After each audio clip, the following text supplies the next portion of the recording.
Barwendé Médard Sané. He's a colleague of mine with the Environmental Justice Program here at Georgetown University. He is blending Afrocentric epistemologies with environmental justice principles to advocate for peace, rooted in African values, ecology, and Catholic teachings.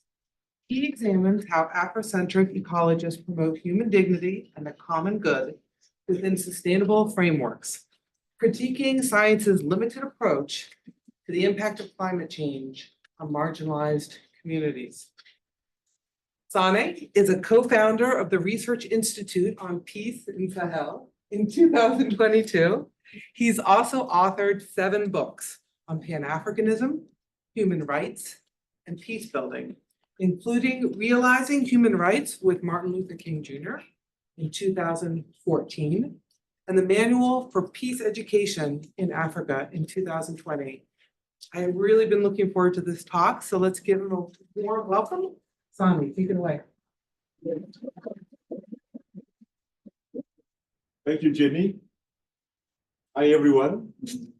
So it's a real joy to be here this morning. And as somebody said, when you want to go fast, walk alone. But if you want to go far, go with others. So I consider you as the people who volunteered to work with me. I value your time.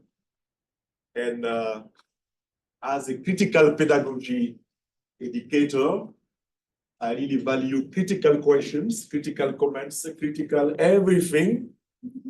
There is nothing to be sorry about. Some surprise, some things, and I'm really expecting from you to receive. Because as you certainly know, postdoctoral moment is a transitioning moment between the academics and the real ground. So it's really important for me to share my work.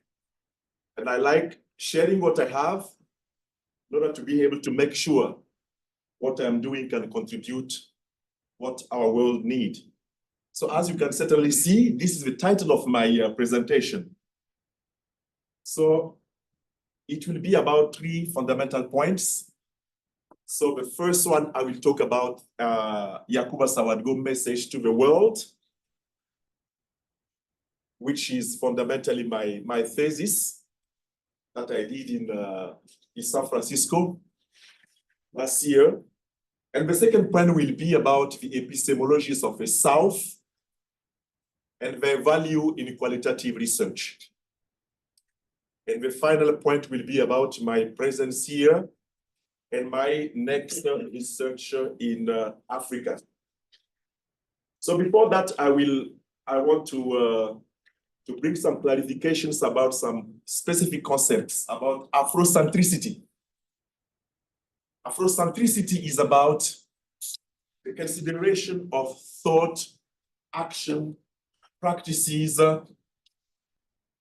which are based on the vision of Africa by Africans themselves. This is different from Afrocentrism, which tend to be exclusive. Afrocentricity is inclusive because its space is place Africans as the subjects of their own history versus colonization and everything related to defining others. So I define myself as an epistemologist of Afrocentricity. I'm not a climate scientist, so questions related to specific data related to how the climate is doing this or that, this is not my area. My interest is fundamentally contributing the practices, the wisdom, the thought coming from the bottom of Africa to some of our modern problems. So the climate crisis is just one of them. So reason why my interest in ecology is related to what this part of the world contribute in this sense.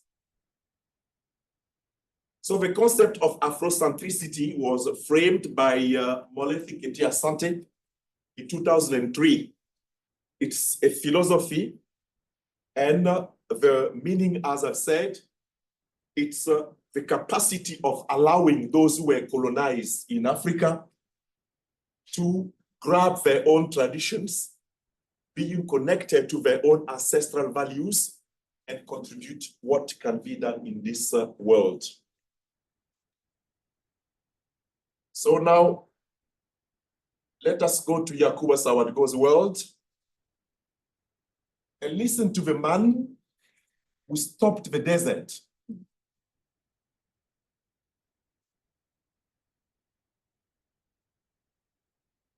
Man's lifelong dedication to planting trees and improving agriculture in the unforgiving arid lands of the Sahel has helped hold back the desert and hold on to life.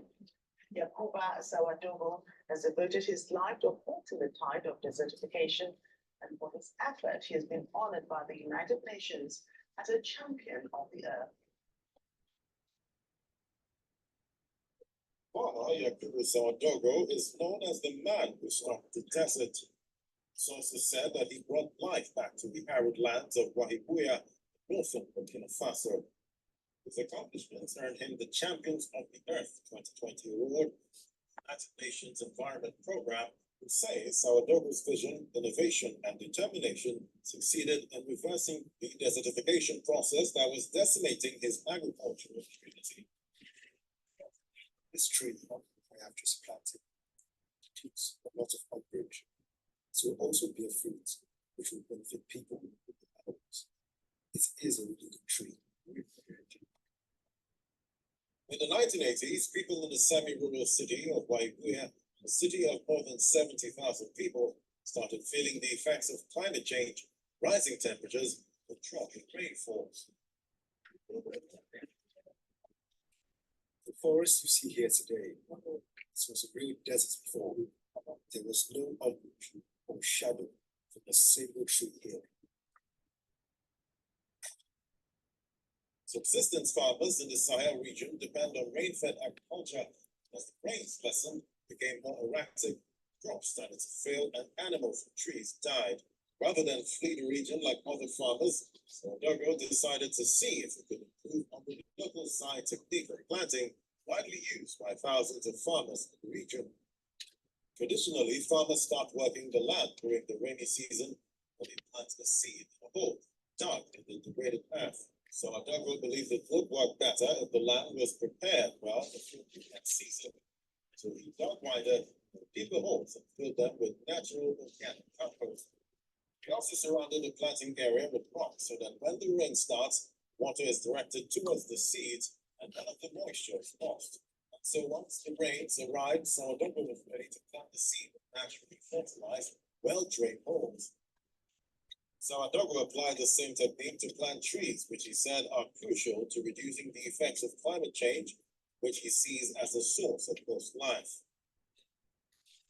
Today, the 70-year-old walks around in his 40-hectare forest containing more than 60 species of bushes and trees, as well as medical herbs, dispenses to the local community.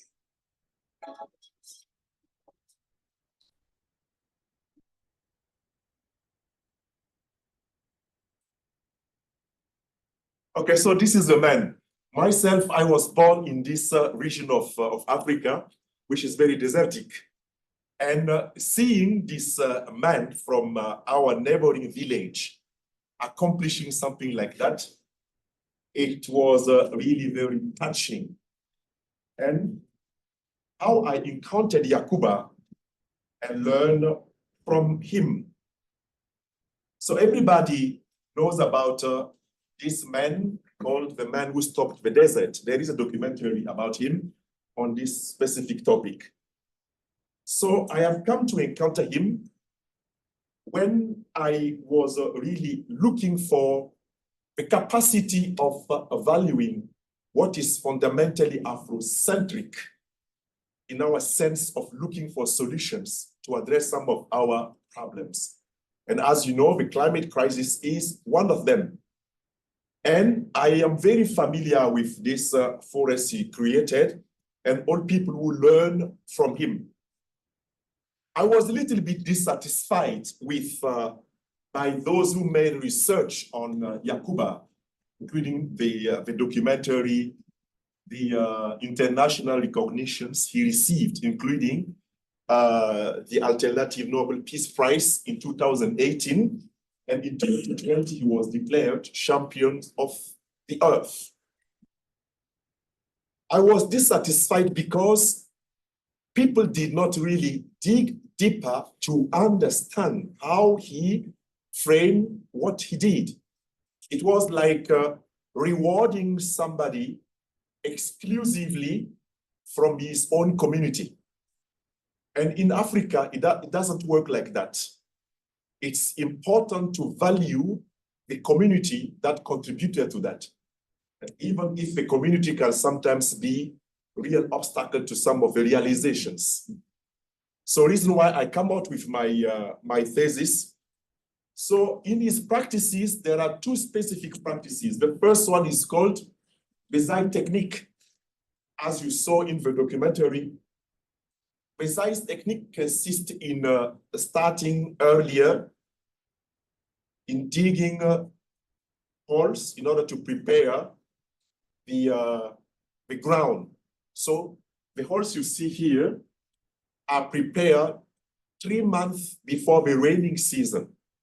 In the Sahel, we only have 2 months raining for all the year. And these people, they know how to dig these holes and put some compost there. And termites invite themselves, and after a certain time, the ground become, I would say, a little bit smooth. So this is how this man started with that. And the second technique is called the stone cordon.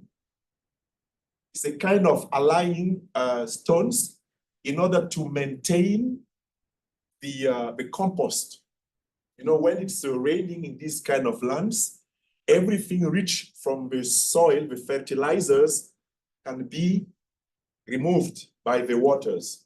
So putting these kind of stones help retain water.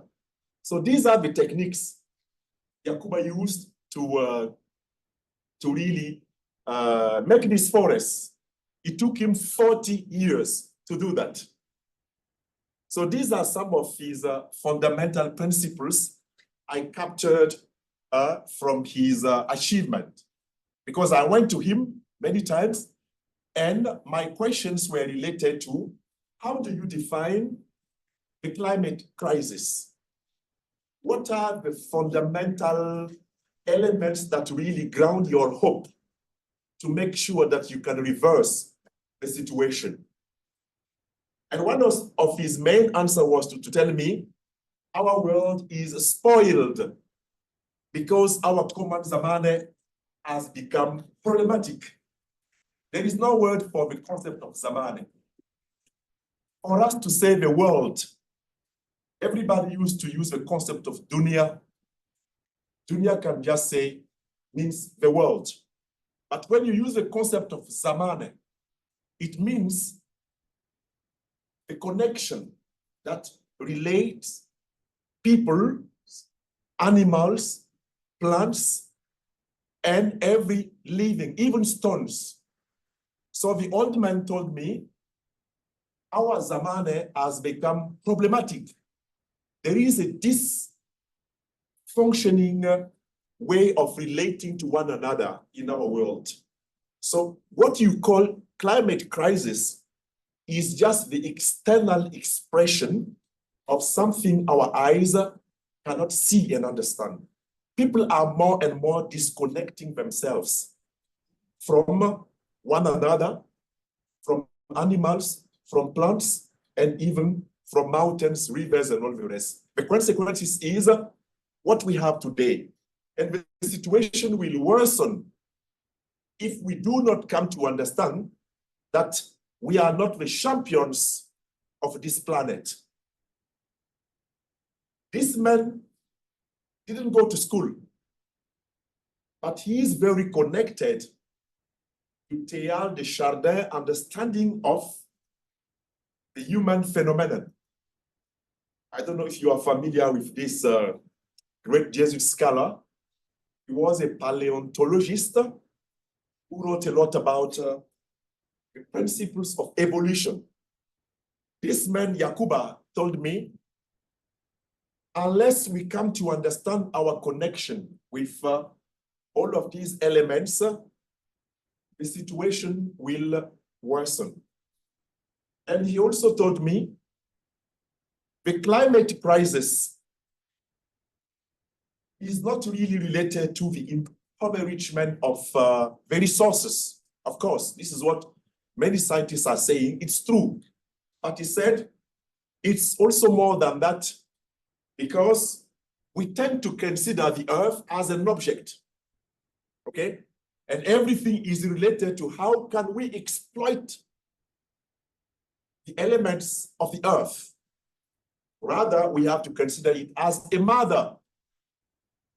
In my place, when somebody is taken to the tomb after passing away, people talk with the earth in telling her, please, Mother Earth, we return to you your son or your daughter, and we ask you to receive them.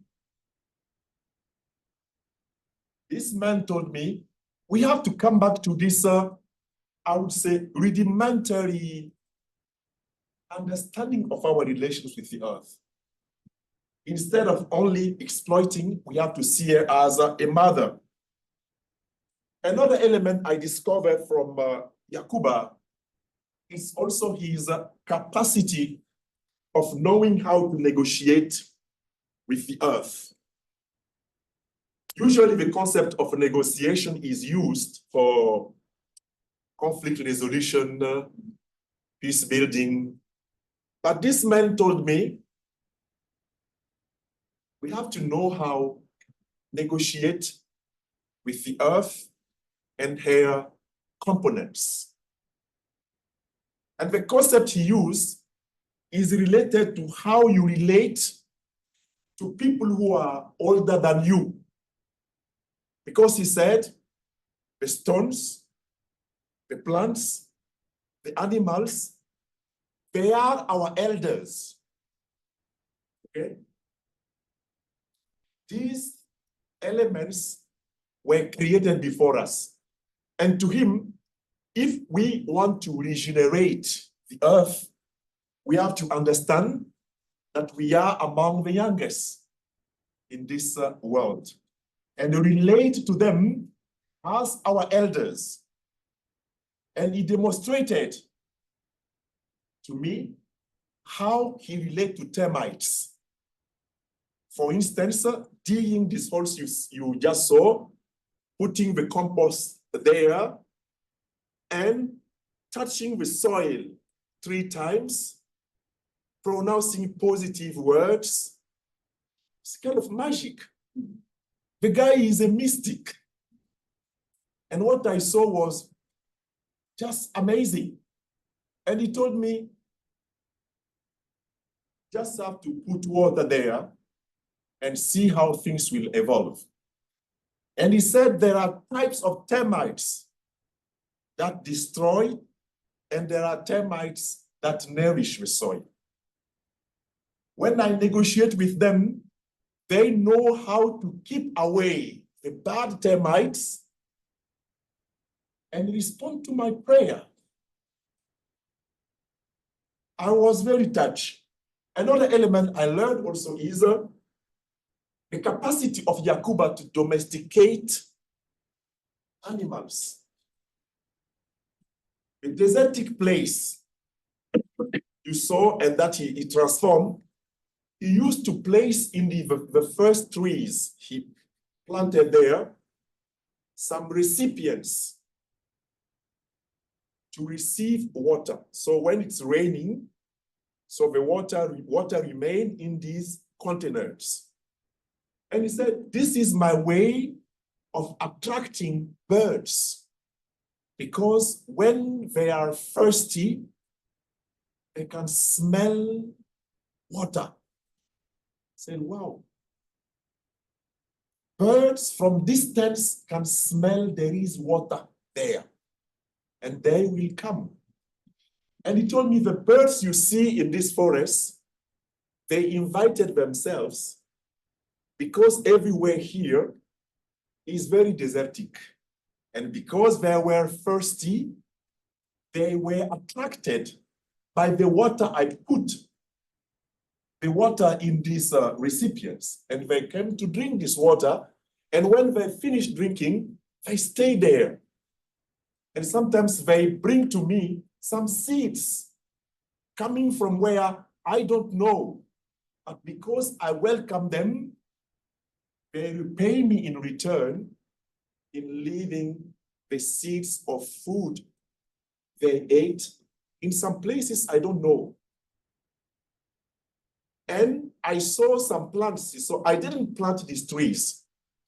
These trees came from these kind of seeds.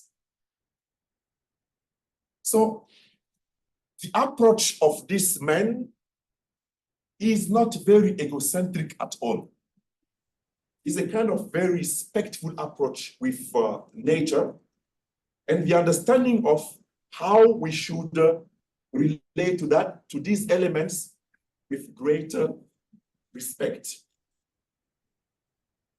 So all of these elements that I've learned from this great man, I inserted them in what is called the epistemologies of the South. Or, to frame it better, to satisfy academics, I use the epistemologies of the South as my framework in order to have my postdoctoral presentation being accepted. I went through the IRB, all of these stuff. I respected everything because, you know, what is a little bit funny with academics, even if you have your topic, your subject, everything you want to say, you have to put it in something people can understand. So I put my understanding of this man before going for research through these epistemologies that were created by Boaventura de Sousa Santos. So this scholar from Portugal framed these concepts to promote a kind of knowledge from the global South.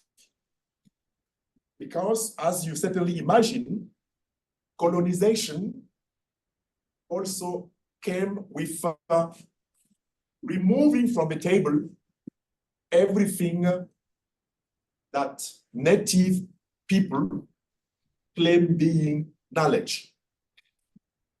Specifically, when your approach does not respond to the Western-centric vision of the world, it's not considered as a knowledge. This is one of the main critical approach of de Sousa. The understanding of the world by far exceeds the Western understanding of the world. There is no global social justice without global cognitive justice. The emancipatory transformations in the world may follow grammars and scripts other than those developed by Western-centric critical theory. These three fundamental points are really very, very true. So this man, Santos, is saying, for us to be able to understand some of the problems of the world, we need to leave sometimes the Western-centric vision of the world For instance, the ergo sum of Descartes, I think, therefore I am. And the definition of things, the definitions of rationality. And when people are engaged in social actions, like let us help the poor, let us go to Africa and help people. Of course, some people need help. That is true. Generosity is great. But this scholar is telling us the first form of generosity is the understanding that there is no form of justice, visible justice, equity, without accepting that the generation of knowledge can come from people who are completely different from me. For instance, in November, we had COP28. You remember, people went to the Emirates. They reflected a lot. Yakuba was not invited there.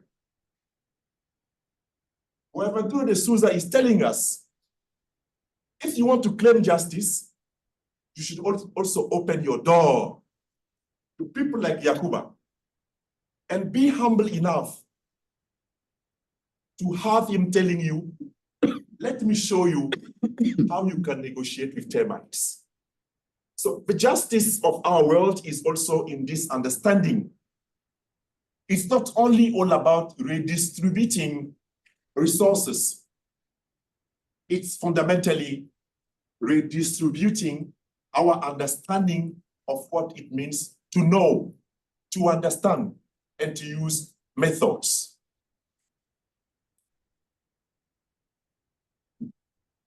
So the impact of the epistemologies of the South on qualitative research is very, very significant. So the epistemologies of the South that relate to knowledge coming from people like Yakuba are very helpful for qualitative research. As you certainly know, with qualitative research, you go deeper. What's really important is the capacity of digging deeper. And it's helpful to decolonizing knowledge and being able to understand there are a real need to produce or to accept recognizing and valuing knowledge that were not accepted previously. Second, it's also help for the recognition of diversity that include multiple viewpoints for the comprehension of the world. The real need of involving multiple comprehension. And then contextual sensitivity. It stresses the importance of considering socio-cultural, political, and historical context.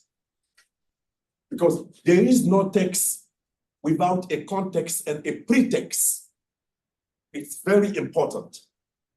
And sometimes when people go to do research with people like Yakuba, especially when you are coming from the West, from the US, you go with everything you presented to your committee with a real need for scrutiny. And you ask questions. Number one, speak and you write. Something like that. It doesn't work when it comes to people like Yakuba. You know what I did when I went to this forest after my pre-defense? I took everything that I wrote here in San Francisco, I put it aside, and I gave myself 2 weeks to relate with Yakuba, work with him, relate with his disciples, and spend time with them. We drank local beer, we ate, and we laugh a lot. This is the meaning of sensitivity. The understanding that these people, they don't speak French, they don't speak English, they don't speak Portuguese. They even speak not dialects, and from this dialect you have to go to national language for translation. And they also speak with a lot of gestures.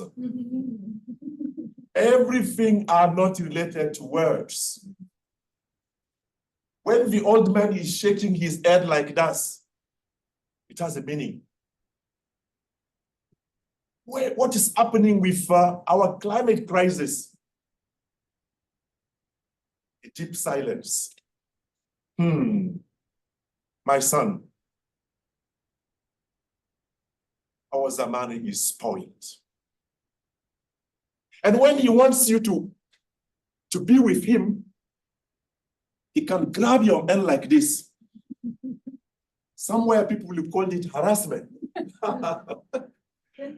But for somebody like me, to be grabbed by an old man who can touch you, plunge you, and like playing, it's a kind of taking his wisdom and placing it inside of you. He can never do it with somebody who is not, who doesn't have the same skin color and coming from the same village like him. He will be very sober and responding to your intellectual questions. When you have time to really feel and sense with them, you receive a lot. So this is what I receive with them. The social justice orientation. It's also one of the rich elements related to that help advocate for marginalized communities. People like Yakuba, there are many in Africa doing things like that. But when it comes to funding research, these people are not there. This is not research. You can call it everything, but where are the fundamental data? Where is your literature review? All of this stuff will be required in order to say this is science.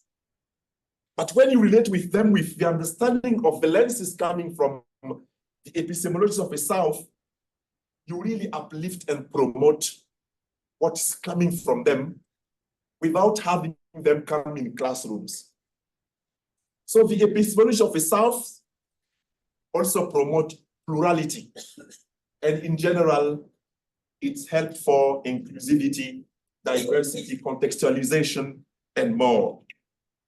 So the connection is very, very clear. So then I reflected also on the connection between Sawadgo and the epistemologies of the South. Because Sawadgo passed away, but people like me want to really continue his philosophy. The wisdom coming from Sawadgo is really rooted in his ancestral understanding of the world. When you read some philosophers like Achille Mbembe, Miolo, and other Latin American philosophers, using concepts of decolonial and post-colonial theories,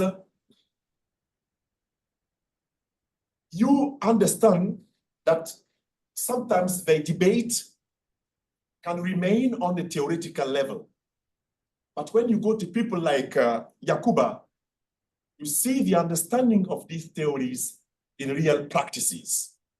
So those who support the idea of post-colonial theories, for them, colonization is over. Okay? Most African countries gained their independence in 1960. So we can no longer talk about colonization. It's finished. Let us now think about what's coming after that. So those who support the decolonial ideas, they sustain the idea that colonization is still ongoing. Colonization is still there. And even neo-colonization is still there. A new way of colonizing. So I saw in Yakuba somebody who really put together the colonial philosophy and post-colonial practices. The colonial philosophy, because for him, relating to the understanding of the earth means nothing when it comes to use to the Western-centric approach.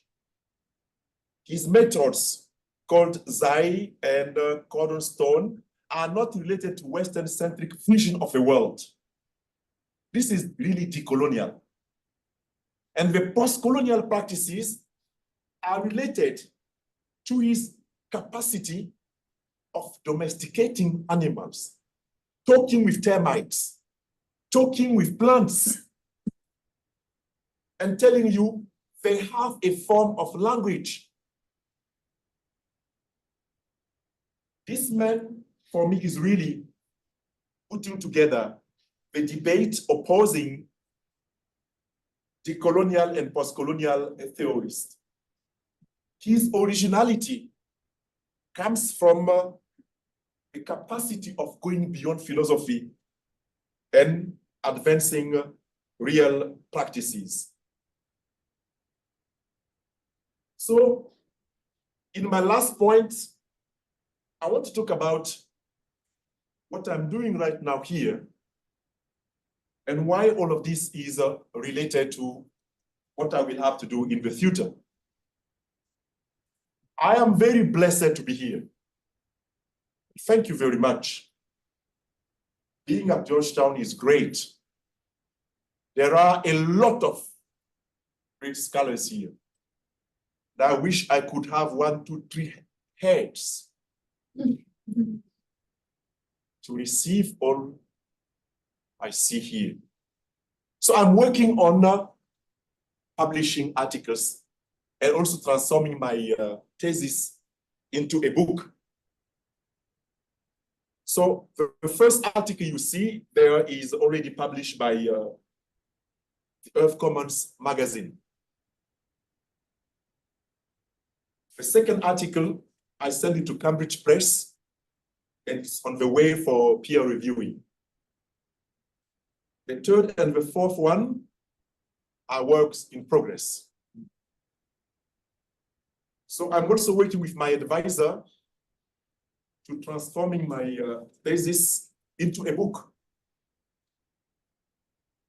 And our intention is to bring together my experience, the experience of my advisor, who did a lot of efforts to understand somebody who was born in a Sahelian village like me, relating to African concepts, and willing to demonstrate, yes, these are solutions. We want to help students from Africa to here, from here to Africa, so that tomorrow, when people are interested to relating to people like Yakuba, how should you proceed? How should you be faithful to academia and also faithful to the ground? How should you be prepared to sit down in forests and learn native languages, gestures, and more? So these are some of my projects. I'm also in practice with the great Jenny you see here, my colleague at the Environmental Justice Program, and also with the Earth Commons.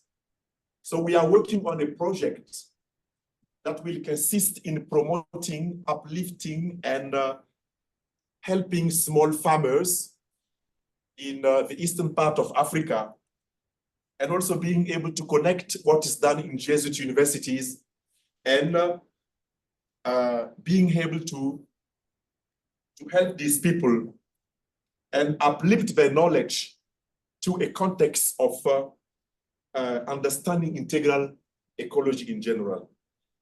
So this is what I am doing now, and God willing, I intend to start this project with Jenny before finishing by August, and continue all of this work in the future.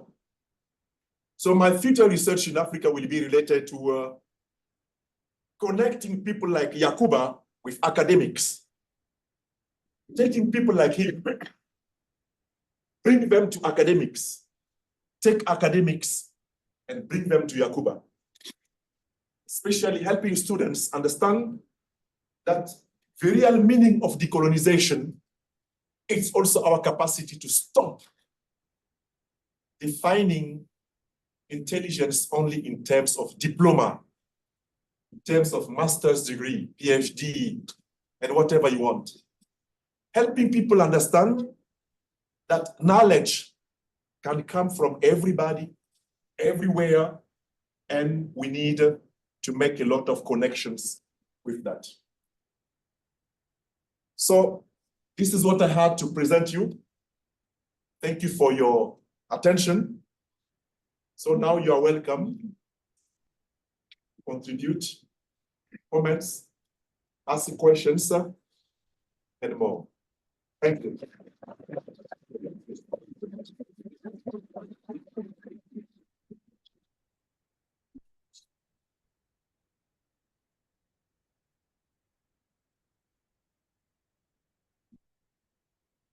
Yes, sir. Thank you so much for this brilliant and beautiful work. It's very powerful, and a lot of layers to this. But one question that sort of comes out in how you highlight these projects is, I think it's fair to say that the Western framework in its material and ideological sense tends to be extractive, right? And even with things like beautiful examples of traditional ecological knowledge, it's easy for those to be commodified and turned into tools for solving Western problems that were initiated from that framework. How do you highlight this kind of work and these kind of processes without it feeding into that loop of being something that can be seen from far away and then repackaged or used as a tool for a paradigm that is not tuned into the nuances that you've presented and shared with us today? Okay, I hope I got your question. Let me try. So,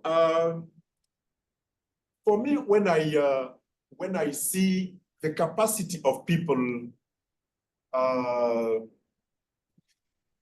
extract minerals in many parts of Africa, and also getting people involved in this extraction, so it's related to the narrative they have about the objectivization or objectivation of the earth versus subjectivation of the earth. And unfortunately, it goes through education. It goes through telling people that they have to civilize, to domesticate, to tame, to take everything and consider themselves as the center. So for me, it's only through education that the reverse can be done. So the capacity of telling people there is enough room for us to continue valuing our subjectivities, enjoying everything from the lands, everything from trees, but at the same time, having the sense of modesty, having the sense of preserving, not wasting, having the sense of understanding the water we are using, wasting, the food we are wasting, our overconsumption the consumerist philosophy, we have to refrain from that. So for me, it's through education that all of this can be done. And the capacity of people to become, I would say, humble, to develop a kind of modesty. It doesn't contradict our pride. We can be humanly proud of being ourselves. But if we succeed in refraining overconsumption, it's already a good step. So this is how I can frame in answer to your question. Thank you for I that. don't know if I touched your point, but Yeah, thank you. yes. So first, this is a great talk. Most of what you say, I really see similar things, like in the Mayan culture in Mexico, the Incas in South America, and it's the same. They were very wisdom people, ancestors, that they know how to be in equilibrium with earth, like you say. At that time was enough food for everybody, good management of water, good management of all the resources. But that has been changing, like you say, there is a lot of now, a lot of interest on mining, especially like small groups trying to get like more of what they already have, a lot. So my question is, they are saying like, with the current way that we are driving the world with this, you can say like the Western techniques, we are driving the planet, they say to a crash or reaching carrying capacity by 2100. How could we speed up to recover this wisdom before reaching that kind of level? Now we have like 70 years or 80 years in some negative scenarios. That's a great question, and it's a real challenge. How can we recover this wisdom? I would say it's through our courage of really first trusting ourselves, especially coming from Africa. When I see some Black people, people who are dark like me, and they are ashamed of being Black, I'm wondering, how can you extract from these people fundamental wisdom to contribute in this world? So for me, the main step, from what I know, fundamentally in Africa, is the capacity of helping people understand the beauty, the richness of what they have in their culture. Because you cannot transmit, you cannot share, you cannot expand what you do not value. If there is no pride in what you have, you will never be able to share it. And for me, sometimes we don't need to do a lot of demonstrations. We just have to be a simple fact of being ourselves. For me, it means a lot. And second, there is a real need of decolonizing education in our places. And I guess also in Latin America. Understanding the Western world as the only world from which we can have solutions can really be bad. Everybody has to bring what they have at the table of the human conversation. This is how I see it. For me, we are in conversation in this planet. And when I relate to people who are different from me, in any senses, I praise God because I feel my uniqueness when I see people who are different. And for me, decolonizing education should be part of what we have been doing.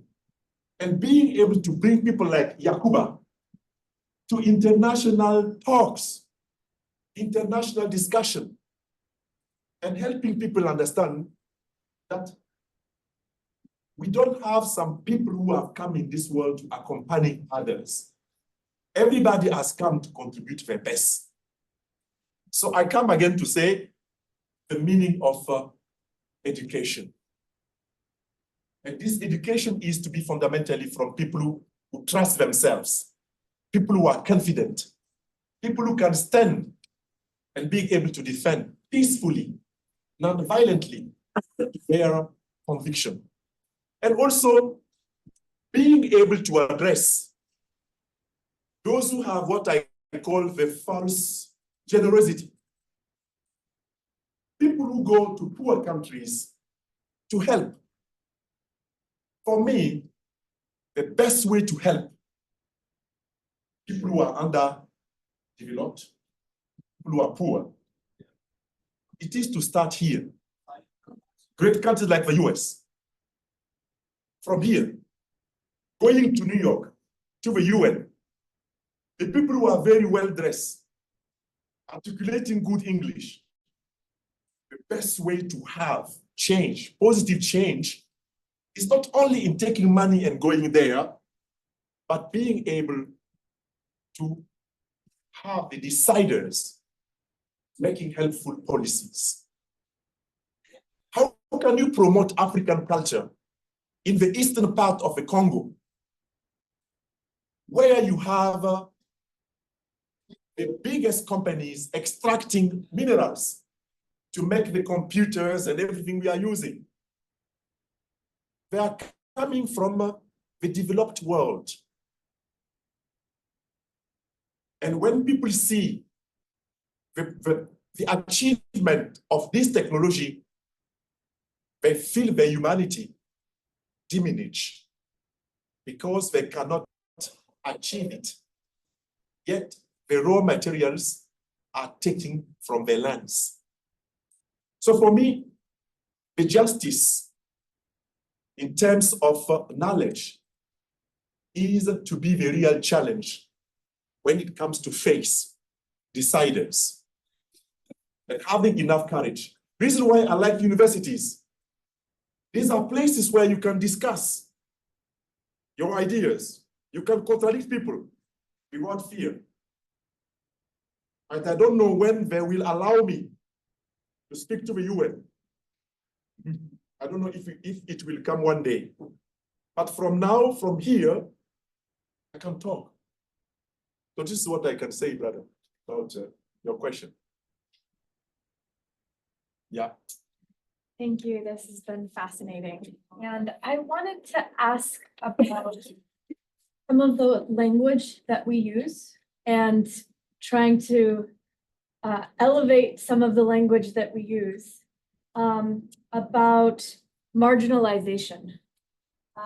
Because in speaking to people from many different places and in living in places where there's a sense of marginalization, I think sometimes we forget that centrality and marginalization are things that we create, that we sort of imagine, that there's no center to the universe, that there can be many centers, and that some places that are not, let's say we use the term developed and developing in the context of the United Nations, some places that are developed on one axis, say financially, are developing or very underdeveloped on another. So is there a way to shift this language to really recognize and uphold the ways that people are already leaders? You know, maybe instead of going to the UN, people from the UN should be coming to him. How do we make that happen? How do we change that language? Hey, this is my dream. If I were rich and powerful, I would have gathered them, put them in my private plane, and fly them from the UN to the village of Gourga. That's the name of the village. And have them sitting there with my nice tires to listen to Yakuba. I like the concept you use, but unfortunately, for what we want to say to be understood by those who are listening to us, sometimes we need to use their words, even if we don't abide by these words. So, for instance, the term marginalizations, it implies there is a center and people are not in this center. But what's really true is what you said. The world is, it's a circle and everywhere is central. From the lost village of Gurkha, you can go everywhere in the planet. From Washington, DC, you can do the same. When you think about these kind of concepts, you understand that sometimes we are enslaved by concepts themselves. And the way we use these concepts can really, I would say, distance us from what we want to achieve. But for me, this is not a loss. Because when we have to speak to people, it is us to adapt to what they can receive. For instance, I'm speaking English because I'm lost. This is how I spoke with Yakuba. So I adapted myself to what you can understand. And for me, for us to elevate and promote people like them, and also to articulate our participation in the global discussion, we have to use terms and languages that even we are combating. But it's also in the process of education, helping people understand the sense of saying, yes, we are using these terms, but we are not stuck by these terms. For instance, in my country, everybody, when people go to school, from their village dialects to the city, they learn a new language.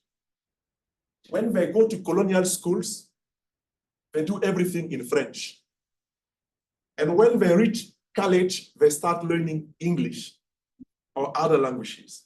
So from your maternal mother village to your capacity of articulating your own intelligence, you have already crossed 1, 2, 3 languages. And for people to give you grades, they have to make sure what you are saying is understandable.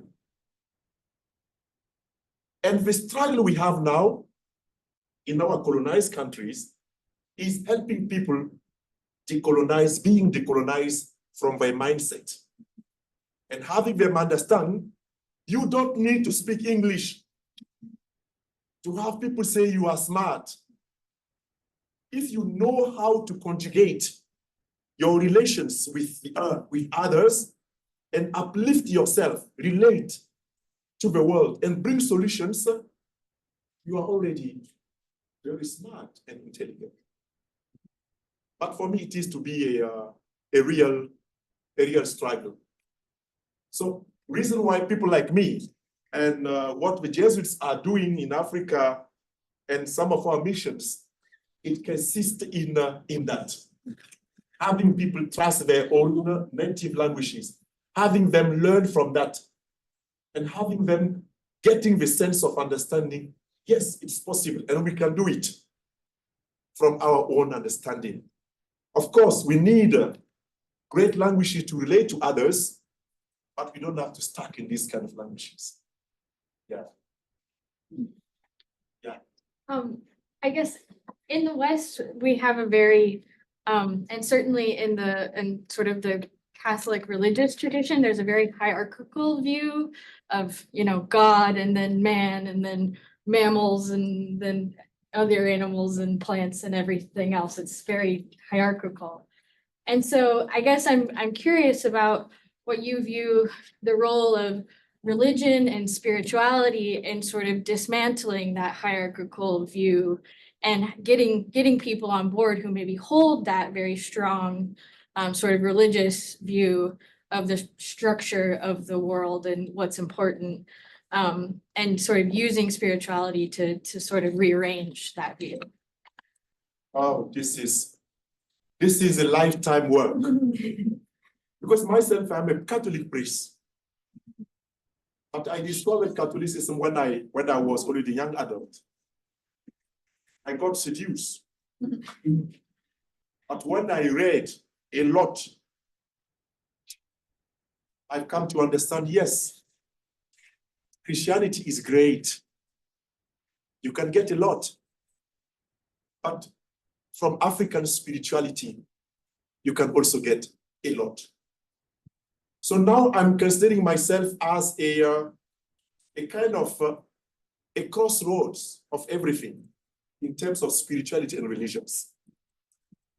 And I think the best way for us to use spirituality is being able to go beyond the religions. There are people who don't go to churches. There are people who are not comfortable with the hierarchical organization of the church, but they are very spiritual. I love these people because for them, they don't need to go to Rome. You know, where is the Vatican? They don't need to go there to drink pure water to be saved. They don't need to go far from their house to find God, because God is everywhere where he created everything. And for me, people should have enough courage. Those who want to remain into institutionalized religions, yes, remain there, but be open to what is more. Spirituality is better than religion itself, because it's what's really connecting everything with everybody. And for me, when I see the diversity in terms of religions, people celebrating their connections with God, with nature, what does matter for me is the capacity of elevating and promoting the human dignity, and also our relationships, and how we can promote peace. When it comes to dogma, this is where people kill one another. And you even have some silly people who fight for God. And they can kill a lot of people because they pronounce the name of God wrongly.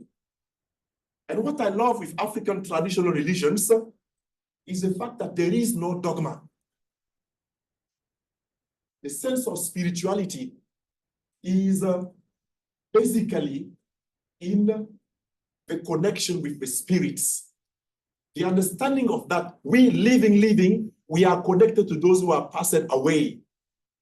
And animals and all the rest, they are also connected to us. So for me, there is no need to combat those who love this hierarchy because they enjoy it. But there is a real need for those who really want to be open to what is more than religion to say, yes, we have to consider all of these principles, but we have to understand that religion is fundamentally within us first.